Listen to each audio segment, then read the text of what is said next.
Good morning everyone. स्वागत है आप सभी का आपके अपने यूट्यूब चैनल रामगढ़ एडुकेयर में। 50 क्वेश्चन कवर करने वाले हैं unit 9 JPSC jet UGC net paper 1 के लिए पीपल डेवलपमेंट एंड इन्वायरमेंट से।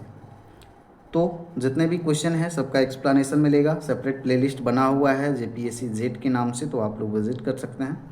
और पहला सवाल देखेंगे, सस्टेनेबल डेवलपमेंट का मतलब क्या है। तो सस्टेनेबल डेवलपमेंट, जिसको सतत विकास कहा जाता है ना, सतत विकास यानी कि विकास जो है कंटिन्यू होता रहेगा, किसी भी तरह का समस्या उत्पन्न किए बिना। तो जो हमारा भावी पीढ़ी है, आने वाला जो पीढ़ी है, उनकी जो ज़रूरतें होंगी, उनकी जो क्षमताएं होंगी, उनका जो विकास होगा, उनका जो पर्यावरण होगा, उनका जो आर्थिक प्रगति होगा, उसको ध्यान में रखते हुए उनको किसी भी तरह का नुकसान बिना पहुंचाए हुए अगर डेवलपमेंट किया जाता है, ये आपका सतत विकास होगा। जो अभी मौजूद वर्तमान पीढ़ी है, इस पीढ़ी की ज़रूरतों को पूरा करना भावी पीढ़ी को ध्यान में रखते हुए, यही है आपका सतत विकास। अब सतत विकास जो है ये पर्यावरण संरक्षण को ध्यान में रखता है, आर्थिक विकास, सामाजिक स्थिरता पर ध्यान में रखता है। जो संयुक्त राष्ट्र संघ का जो लक्ष्य है, संयुक्त राष्ट्र संघ, इसका जो लक्ष्य है साथियों, आपका विकास का सतत विकास जो लक्ष्य है, SDGs, इसका जो लक्ष्य है आपका 2030 तक, 2030 तक 17 तरह के विशिष्ट लक्ष्यों को पूरा करना। 17 तरह में आपका गरीबी उन्मूलन हो जाता है, जल वायु कार्रवाई होता है, महासागर और जंगलों का संरक्षण होता है, इस तरह से बहुत सारी चीज़ें हैं। तो यहाँ पर आंसर आपका होगा ऐसा विकास जो वर्तमान आवश्यकताओं को पूरा करे और भविष्य की पीढ़ियों को नुकसान न पहुंचाए, ये क्या होगा आपका सस्टेनेबल डेवलपमेंट। ऑप्शन ए यहाँ पर हो जाएगा। और यह परिभाषा जो है ब्रंडलैंड रिपोर्ट 1987 में दी गई थी। आगे हम लोग देखते हैं ग्रीन हाउस इफेक्ट मुख्यतः किससे होता है। ग्रीन हाउस इफेक्ट क्या है ये आपका, जब सनलाइट जो है आपका अर्थ के सरफेस पे आता है, तो ये टकरा करके वापस जब रिटर्न होके जाता है, रिफ्लेक्ट होके, जो अवरक्त विकिरण होते हैं हीट के फॉर्म में, तो यहाँ पर हमारा जो इन्वायरमेंट है, वायुमंडल में जो ग्रीन हाउस गैसें हैं, जो इस विकिरण को, इस लाइट को है अवशोषित कर लेती है, अवशोषित कर लेती है, जिससे पृथ्वी का जो टेम्परेचर है या हीट है, ये क्या होता है, बढ़ता है। तो ये ग्रीन हाउस जो गैसेस हैं, ये कहीं ना कहीं हमारे लिए नुकसान पहुंचाती है। तो यहाँ पर जो मुख्य आपके ग्रीन हाउस इफेक्ट के जो कारण हैं, गैसेस हैं आपके, CO2 है, कार्बन डाइऑक्साइड। कार्बन डाइऑक्साइड कैसे निकलता है साथियों, जीवाश्म ईंधन को जलाने से, जैसे कोयला, तेल, गैस, वन की कटाई, तो ये बेसिकली जीवाश्म ईंधन को जलाने से निकलता है। दूसरा है आपका मीथेन गैस, मीथेन आपका है CH4। लैंडफिल कृषि, पशुपालन या प्राकृतिक गैस के उत्पादन से उत्पन्न होता है। और भी आपका होता है जैसे नाइट्रस ऑक्साइड N2O, उसके बाद वाष्प, ये सभी हैं। तो यहाँ तो आपको देखने को मिल रहा है कार्बन डाइऑक्साइड तो होगा ही करेक्ट आंसर, लेकिन ध्यान दीजिए यहाँ पर इसका प्रभाव क्या मिलता है। जो ग्लोबल वार्मिंग है, वायुमंडल में इन गैसों से क्या होता है, सांद्रता बढ़ता है और पृथ्वी का जो तापमान है, एवरेज जो तापमान है, वो क्या होता है, बढ़ता है। इससे क्या होता है, जलवायु परिवर्तन पर भी प्रभाव पड़ता है। जो निश्चित समय में जो हमारा मौसम आते हैं, वो भी मौसम का पैटर्न जो है बदल जाता है।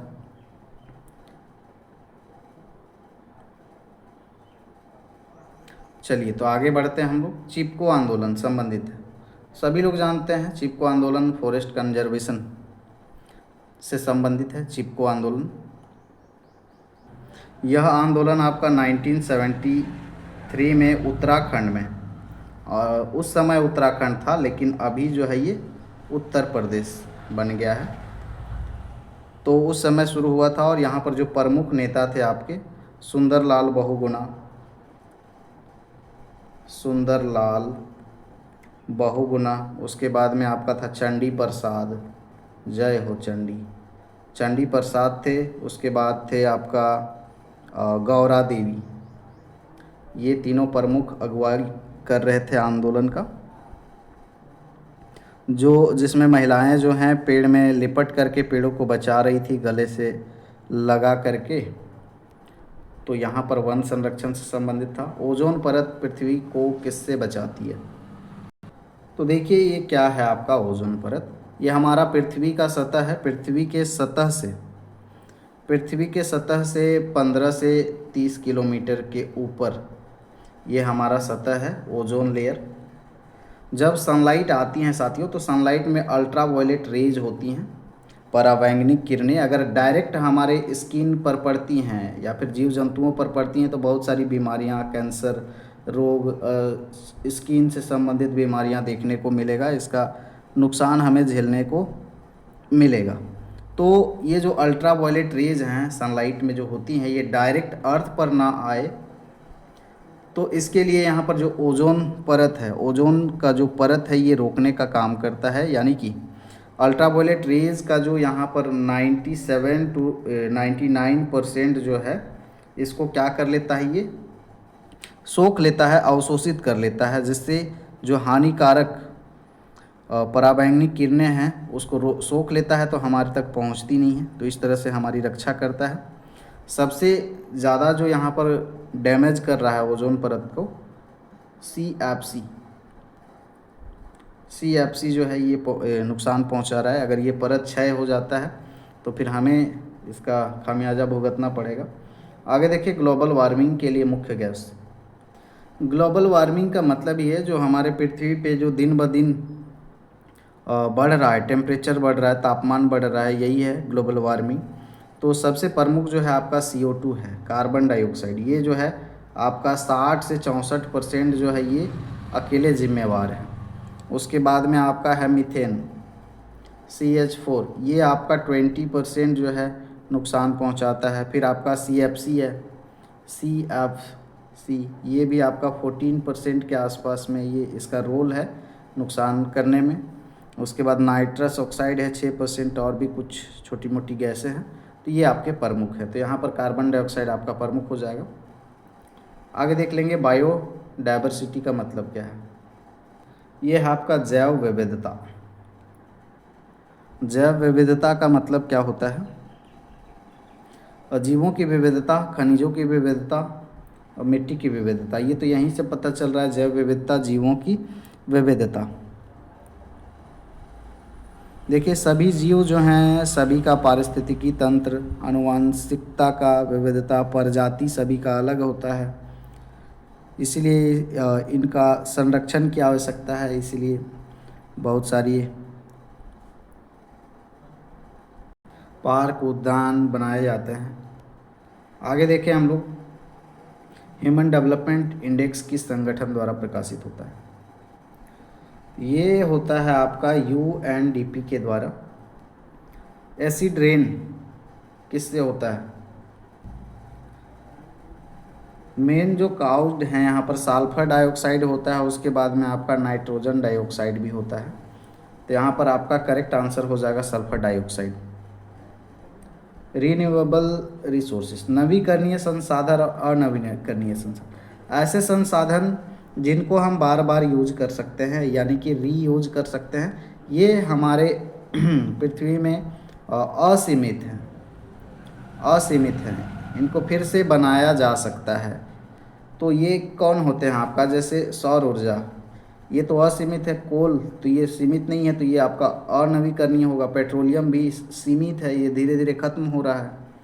तो नवीकरणीय कौन हो जाएगा यहाँ पर?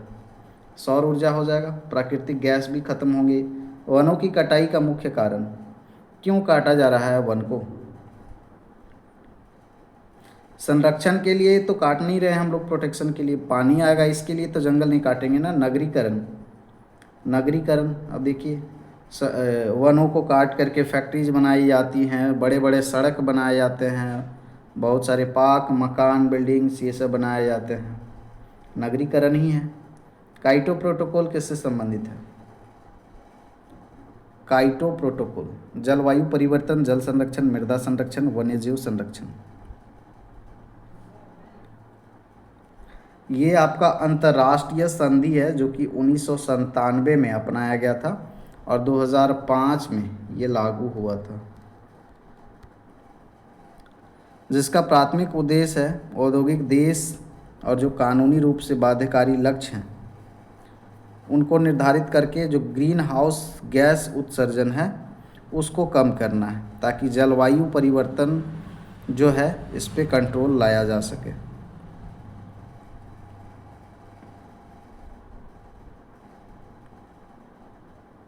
तो यहाँ पर आपका क्या हो जाएगा, ये जलवायु परिवर्तन से संबंधित है, क्लाइमेट चेंज से। लार्जेस्ट इकोसिस्टम ऑन अर्थ, सबसे बड़ा इकोसिस्टम। तो देखिए पृथ्वी में सबसे ज़्यादा जो हिस्सा है वो जल का ही हिस्सा है, जल का ही हिस्सा है। तो जल में ही सबसे बड़ा पारिस्थितिकी तंत्र होना चाहिए। यहाँ पर आपका ओशियन है, महासागर। पारिस्थितिकी तंत्र क्या होता है, ऐसा जगह जहाँ पर विशेष प्रकार के जीव जो हैं सरवाइव करते हैं, रहते हैं, अपने जीवन अनुसार समायोजन करते हैं खुद को।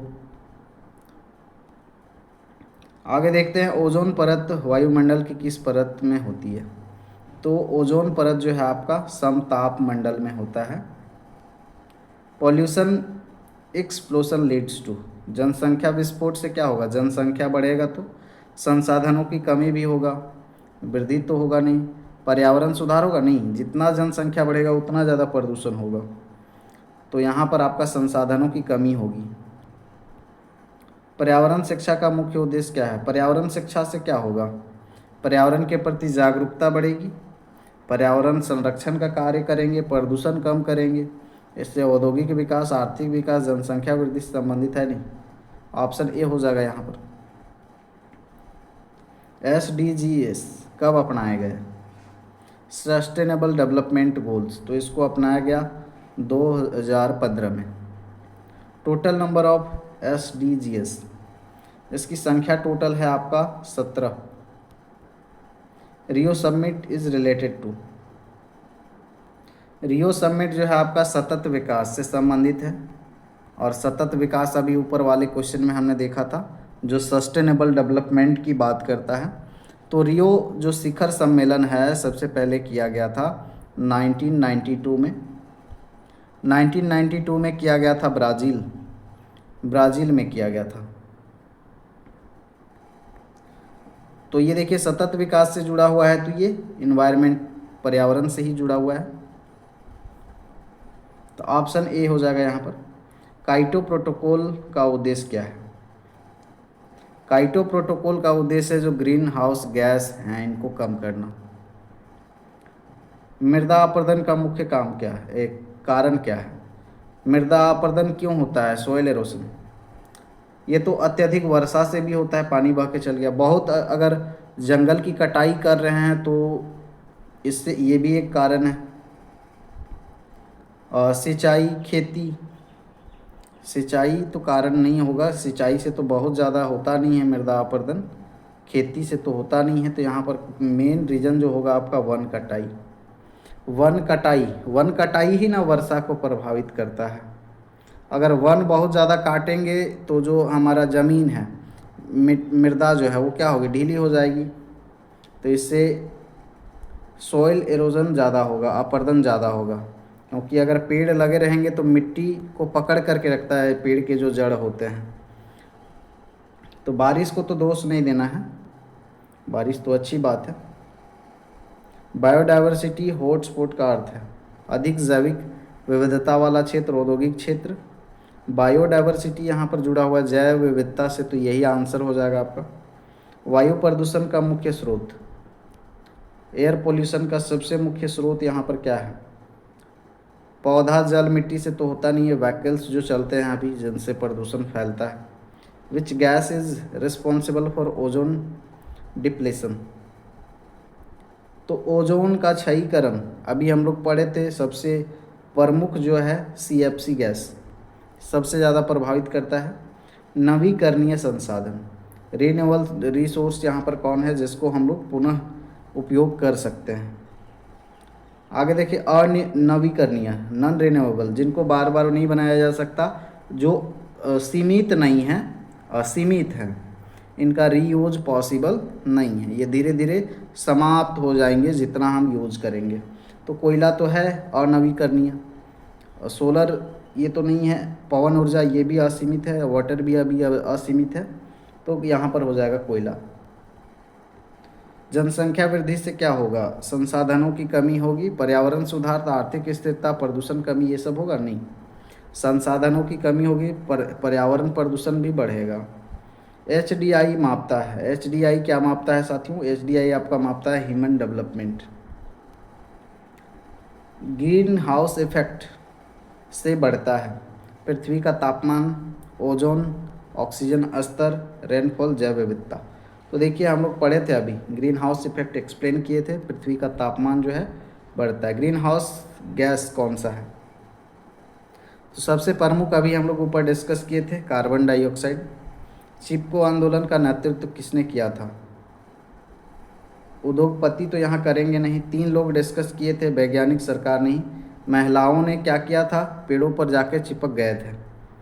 तो यहाँ पर जल प्रदूषण का मुख्य प्रभावित करता है, मुख्यतः किसको प्रभावित करता है? जल प्रदूषण, ये जलीय जीवन जो एक्वाटिक लाइफ है उसको तो प्रभावित करेगा ही। जल प्रदूषण से देखिए मृदा की उर्वरता भी कम होती है, लेकिन यहाँ पर चारों ऑप्शंस के अकॉर्डिंग क्या हो जाएगा आपका? ऑप्शन ए ही हो जाएगा। आगे देखिए, पर्यावरण शिक्षा का उद्देश्य जागरूकता है। एसिड रेन किसको प्रभावित करता है? इमारतों को, केवल जल को, केवल पौधों को, केवल मनुष्य को? तो केवल वाले ऑप्शन तो होंगे नहीं, जल को भी कहीं ना कहीं प्रभावित करेगा, पौधों को भी करेगा, मनुष्य को। केवल वाले ऑप्शन देखिए ये गलती कर दिया, तब हमें इमारतें लेके चलना होगा। जल प्रदूषण का मुख्य स्रोत औद्योगिक कचरा, जो इंडस्ट्रियल वेस्टेज हैं, फैक्ट्रियों से निकलने वाले जो कचरे हैं, ये नदी नालों में बहते हैं, फिर नदियाँ जाके समुद्र में मिलती हैं। वर्षा जल से तो प्रदूषण नहीं होता, ये सब रीजन नहीं है, इंडस्ट्रियल वेस्टेज यहाँ पर हो जाएगा। सतत विकास संतुलित करता है पर्यावरण और विकास, ये जुड़ा हुआ है पर्यावरण और विकास से ही, सतत विकास, तो यही हो जाएगा आपका। Climate change is mainly caused by, जलवायु परिवर्तन किसके द्वारा यहाँ पर मुख्यतः होता है? पृथ्वी का घूर्णन, सूर्य दूरी, चंद्रमा का गुरुत्व, ये तो रिलेवेंट नहीं है। मानव का जो एक्टिविटी है यही तो प्रदूषण फैलाते हैं, जिससे जलवायु परिवर्तन होता है, तो ऑप्शन ए हो जाएगा। पेरिस एग्रीमेंट का उद्देश्य क्या था? पेरिस एग्रीमेंट का उद्देश्य था आपका जलवायु कार्रवाई, क्लाइमेटिक्स। नवीकरणीय ऊर्जा यहाँ पर कौन है? तो सौर ऊर्जा है यहाँ पर नवीकरणीय ऊर्जा। अनवीकरणीय ऊर्जा यहाँ पर आपका कोयला। आगे देखेंगे, वन कटाई का मुख्य कारण क्या है? मुख्य कारण नगरीकरण। बायोडायवर्सिटी मदद करता है प्रदूषण वृद्धि में, संसाधन कमी में नहीं, पारिस्थितिकी को संतुलित करने में। Major cause of global warming, global warming का मुख्य कारण क्या है? तो ग्रीन हाउस गैसेस। जल संरक्षण का मतलब क्या है? जल को बचाना। फॉरेस्ट हेल्प, वन सहायता करते हैं ऑक्सीजन उत्पादन में। वायु का मुख्य घटक क्या है? तो वायु का मुख्य घटक क्या है साथियों? ऑक्सीजन या नाइट्रोजन? नाइट्रोजन। ओजोन परत कहाँ होती है? ओजोन परत अभी तो देखे थे हम लोग, समताप मंडल में होता है, स्ट्रेटोस्फेयर में। आगे, मुख्य नवीकरणीय स्रोत सौर ऊर्जा। सतत विकास समर्थन करता है किसको? केवल वर्तमान नहीं, वर्तमान को भी ध्यान में रखता है, भविष्य की पीढ़ी का भी ध्यान में रखता है, तो ऑप्शन ए हो जाएगा। पर्यावरण प्रदूषण प्रभावित करता है मनुष्य स्वास्थ्य को, पशुओं को भी, पौधों को भी, जल को, समस्त जीवों को प्रभावित करता है, तो यहाँ पर केवल ऑप्शन है, तो यहाँ पर आपका ए हो जाएगा। भारत का प्रमुख पर्यावरण आंदोलन, भारत छोड़ो ये तो स्वतंत्रता आंदोलन है, सविनय अवज्ञा सहयोग आंदोलन ये आपके स्वतंत्रता संबंधित आंदोलन है, यहाँ पर चिपको आंदोलन हो जाएगा। इस वीडियो में इतना ही, आगे के लिए बने रहिए, धन्यवाद।